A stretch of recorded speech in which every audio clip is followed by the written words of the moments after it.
What's going on, guys? This is Jason from G Style Magazine, and today we are back. Yeah, I took a little bit of a break. I just needed a rest, but we're back for 2021, and to kick off 2021, we're looking at a special vehicle, one I was really excited to check out, and this is the 2021 Ford Bronco Sport. This isn't the Bronco yet, it's in the Bronco family, and trust me, when the Bronco is available for us to check out as well, I'm definitely trying to get my hands on that. But I definitely wanted to see the Bronco Sport because it's a new vehicle in Ford's lineup, and you know, it brings back that Bronco name. Now, this particular version of it is called the Badlands, and there are quite a few models for it. So we'll talk a little bit about that, and then we'll dive in to see more about this Bronco Sport.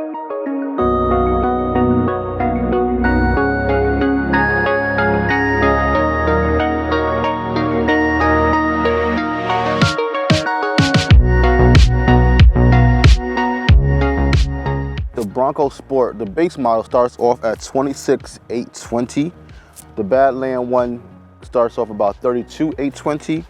Now, besides the Badland, there's also the Big Bend, the Outer Banks, the Badlands, and the First Edition. And just a little notation, they all have, if you wasn't sure which one was which, they all kind of have a little bit of a notification on the side. They all have a badging that reflects what is their model. Now, the Bronco Sport seats 5 has 65.2 cubic feet worth of cargo space, even though for some reason for the Badlands model that is a little bit reduced. So the Badland model has 60.6 cubic feet of cargo space. Let's see what else we got here. The Badlands edition is the peak of the lineup for off-road performance. It includes metal bash plates, off-road tires, options like a 17-inch carbonized gray painted aluminum wheel, or available a 17-inch carbonized gray wheel with pockets. The Badlands also has advanced 4x4 control with twin clutch rear drive for traction and grip, trail control for off-road, and my favorite, it has 7 standard GOAT modes. Now, GOAT means going over all types of terrain. So this one has 7, which include ones like snow, sand, mud, sport. I forget all of them offhand, but I definitely will be talking about that a little bit later. Now, we definitely will talk about on the inside and interior.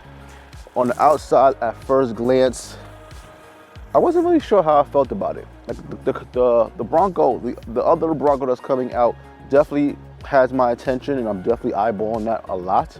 But the Sport, I wasn't sure because it looks kind of like your traditional SUV. Didn't really look okay. I like the Safari height ceiling, so you know, if you definitely want to put a little bit bigger cargo in there, you definitely have room, and this actually will probably come in handy. I'm really curious. Recently, I just got a 75-inch TV. I wonder if I could fit that in the back, because cars definitely not. Traditional SUVs maybe, but with the Safari type roof, I'm thinking it might fit in there. Anyway, let's definitely go look at the inside. Let's check out a walk around of the outside, and then we'll kind of go from there. This is really a nice car, and I just love the little touches they've done with it. You know, from the accents for each model, you know, so you have the Badlands emblem here, to the Bronco emblems and the tire caps, to the insignias and the chairs. You know, even the little touches like putting the old school Bronco in the back of the rear view mirror, rear window, that you really wouldn't even notice until you just happen to look up and look in your rear view. I do like when you know, the things like when you open the trunk here, you know, you have the directional lights. So, you know, if you're outside camping, you can kind of, you know, shine a little light outside the vehicle when you need it. Even when you can flip down the seats and just extend your cargo space. All in all, this is a good new addition to the lineup for Ford. Now, the interior is very well done. few pieces feel more still kind of plasticky, but overall they really pay attention to the design. You know, I do love the interior. I love the two-tone look of the car. I love the stitching here with the Bronco embedded in the stitching. I love the black and kind of brown interior, and then the leather wraps. It's a really good interior. And then to not only take in mind the fact that this is for the adventure seekers and go kind of go off-road with it, there's a lot of utility in this interior as well. From like the side pockets here, you can put something. On the back you have areas where you can clip on extra gear or supply on the back of the seat. And it even has a zippered kind of nook inside. So normally you might just have that little regular nook. This is actually zippered, so that way, you know, if you're somewhere where it can be extra dirty, or you know you want to protect your gear, you can slip it in there and zip it closed. So all of that is really good and really thought out for those who kind of want to take their adventures off-road, or you know, whatever, off-road, snow, skiing, water sports. You know, they kind of, you know, thought about that, especially with the roof racks and the attachment accessories you can add to it. I like the badging of the Bronco.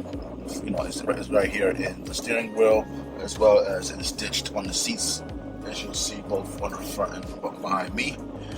There's a good mix of nooks and crannies to store various items. Right below the infotainment system, you have a little pocket here you can put stuff. The 8-inch display, it's like right in the middle. It's not too big, not too small. You know, they could have went 10 inches like they did with the Ford Explorer, but with that they went to 10 inches vertical, which is kind of a weird design. 8 inches horizontal display is usable. Could have been a little bigger, yes, but I think it works here. They chose to go with the rotary dial for the gear switching. I don't really know how I felt about that. It is easy, it is convenient. I'm still used to, you know, either the traditional or, you know, for a truck, pull it down from the steering wheel. Definitely don't need this anymore, but I like to rest my hand on that gear shift. So when you don't have it, it just kind of takes some getting used to, but that's just nitpicking. When you get to the back seat, you know, I love that, you know, when they fold down, which increases your cargo space. And when I, you know, folded it down, it almost gets flat, which is great. You know, sometimes it's always problematic when the seats go down, but it's still kind of at an angle, which kind of limits how you can put things into your trunk. This is just almost flat, so it should be much better when you gotta put large equipment in the back. And I do love the material, which is kind of rubberized with a little grip texture on it. It's on the back seat, so that way when it folds down, it kind of matches the trunk. But you do see that kind of pattern throughout the car, but I think it's a nice touch and a feature. Let's talk about some GOAT modes. I love the GOAT modes on the car. On the Badlands version, there's 7 GOAT modes, so I'll read them off kind of like as I do them. You know, so you've got slippery, you've got sport, you've got eco, normal, mud, ruts, you have sand, and you have rock crawl. You know, right now we're in the middle of snow right now, so I've definitely tried the snow mode. Snow mode is a bit deceiving. It's not going to be you just going to knock it all out in the snow. I learned that real quick the first day I took it out. I hit a slight curve that I'm sure took a little slower angle and fishtailed a little bit. Scared myself, yes. Lesson learned, yes. But in moderate snow situations, snow mode will help you get out of it, so that it does come in handy. I do have some gripes, especially on the inside. And my gripes, honestly, but it isn't that bad. Honestly, some of the gripes I have is just things that just don't make sense to me. So, and it's always technology based because this is G-Style. I love technology, so things are usually the technology where I pay attention to the most. Now, one of those things that just don't make sense to me is because in any car in general, when you put in a wireless charging base, that's always a step in the right direction for you when you want to like wirelessly charge your car. But then they coupled it with Sync 3. And Sync 3 is great, it gets the job done, but it's like, I know for Ford, Sync 4 and Sync 4A is where they offer Android Auto and Apple CarPlay wirelessly. So, and I know they're starting to put it on their 2021 cars, so it's not like they couldn't have done it here. And it's actually, and funny enough, on the Bronco, they actually do have wireless Android Auto and Apple CarPlay with Sync 4. So why would you put in the Bronco wireless Android Auto and Apple CarPlay, but on the Bronco Sport you don't do that? But in the same token, you put in a wireless charging pad for the phone, which is great, but it completely defeats the purpose if you're going to put a wireless charging pad, but you still need to plug in the cable anyway to get Android Auto or Apple CarPlay. Like, it just seems like if you're going to put a wireless charging pad in the car, especially in 2021, you want to also have wireless Android Auto and Apple CarPlay. You know, all in all, this is a good new addition to the lineup for Ford. Now, I do wish, like I said, it had wireless Android Auto, wireless Apple CarPlay. I do wish the sunroof was a little bit bigger, but it's the first time out with this new one to the lineup. I'm sure they'll do a little bit more, maybe in 2022, 2023, as they keep improving. But I'm glad this was added back in. Now, I can't wait to see what the Bronco brings, obviously, because you have to remove the doors, remove the ceilings, and that's in itself cool. I don't think you can go wrong here.